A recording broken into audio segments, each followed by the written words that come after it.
हाँ भाई, ये आया न्यूमेरिकल ऐसा जो तुम्हारे कक्षा 7, 8, 9, 10 सारी क्लासों का टेस्ट ले लेगा आराम से। चलो देखते हैं क्या कह रहा है न्यूमेरिकल।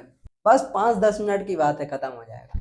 दो धनावेश परस्पर एक दूसरे से 0.1 मीटर की दूरी पर स्थित। कितने मीटर की? एक ये धनावेश और एक ये धनावेश, इन दोनों के बीच की दूरी 0.1 मीटर।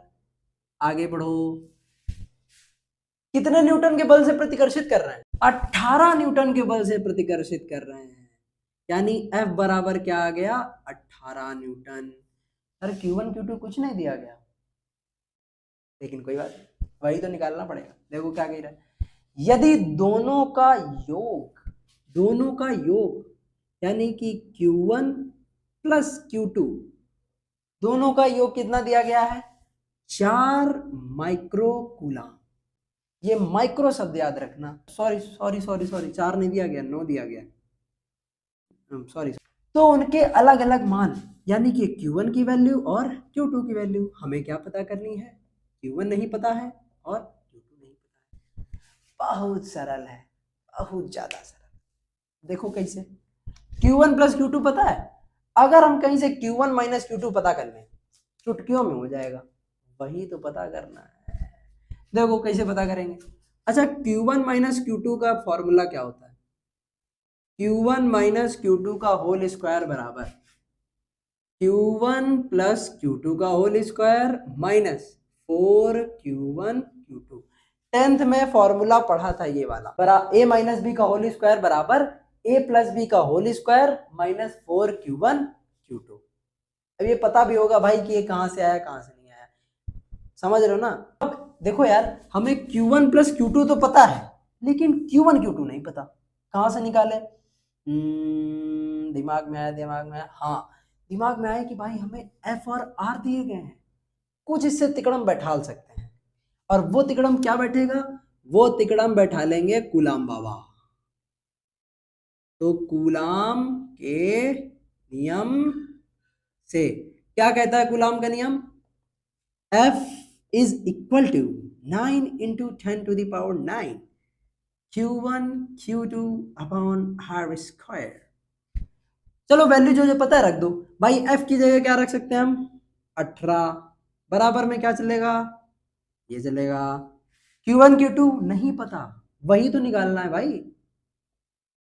R स्क्वायर यानी कि 0.1 का होल स्क्वायर। अब हमें इसको अकेला करना है, तो ये 9 गुणे 10 की घात 9 नीचे ले आओ। 18/9 गुणे 10 की घात, ये 0.1 का स्क्वायर है, स्क्वायर खोलो कितना हो जाएगा? 0.01। इधर भाग में है, बराबर के इधर जाएगा काहे में? गुणे में। बराबर में क्या चल रहा? Q1 Q2।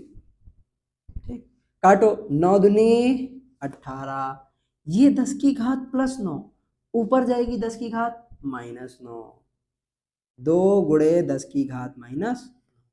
अच्छा एक बात बताओ, क्या 0.01 को हम 10 की घात माइनस 2 नहीं लिख सकते? इंटर में आ गए भाई, इतना तो पता होगा। नहीं पता होगा देख लो। 0.01 दशमलव हटाए नीचे 2 जीरो बढ़ाए, 10 की 100 का मतलब 10 का स्क्वायर, ये नीचे ऊपर जाएगा तो 10 की घात माइनस -2 माइनस सॉरी -9 -2 क्या आ जाएगा? माइनस का 11 बराबर Q1 इंटू Q2। अच्छा 9 माइक्रो कूलाम को क्या हम ये नहीं लिख सकते? 9 गुणे 10 की घात माइनस 6 कूलाम। एक माइक्रो कूलाम में कितने कूलाम? 10 की घात माइनस 6। 9 में कितने हो जाएंगे? इतने हो जाएंगे भाई। अब Q1 माइनस Q2 का होल स्क्वायर पता करना, बस आने वाला है। बताओ इसकी जगह क्या रखेंगे? 9 गुणे 10 की घात माइनस 6 का स्क्वायर। 4 Q1 Q2 की जगह कितना रखेंगे? 2 गुणे 10 की घात माइनस 11। आगे बढ़ो आगे बढ़ो आगे बढ़ो, स्क्वायर खोलो। 9 9 81, 10 की घात 6 का स्क्वायर 10 की घात -11 बराबर माइनस का 4 दूनी 8 गुणे 10 की घात माइनस, अब पता है सॉरी 6 दूनी 12 होता है यार। अब इधर 10 की घात -12 है, इधर 10 की घात -11 है, दोनों घातें बराबर करेंगे तभी घटेगा। अब तुम दो काम कर सकते हो, या तो इस 12 को 11 बना लो या 11 को 12 बना लो। बुद्धिमान आदमी क्या करेगा, भाई 12 को 11 बनाएगा, ज्यादा इजी है। नहीं, 11 को 12 बनाएगा। पूछो क्यों? क्योंकि इसका फिर अंडर रूट भी तो लेना है, और फिर 11 का अंडर रूट कैसे लोगे, दिक्कत में फंस जाओगे ना। इसीलिए इसको बना लेंगे क्या, 12 बना। 12 बनाने के लिए क्या करना पड़ेगा, कुछ नहीं, 10 का गुणा और 10 का भाग, बस इतना ही करना है। चलो Q1 माइनस Q2 का होल स्क्वायर बराबर 81 गुणे 10 की घात -12 माइनस 8 का गुणा 10 में कराओ कितना हो गया 80। ये 10 ऊपर जाएगा तो -12 नहीं कर देगा इसको, भाई भाग में घातें घटती हैं, -11 -1 यानी -12।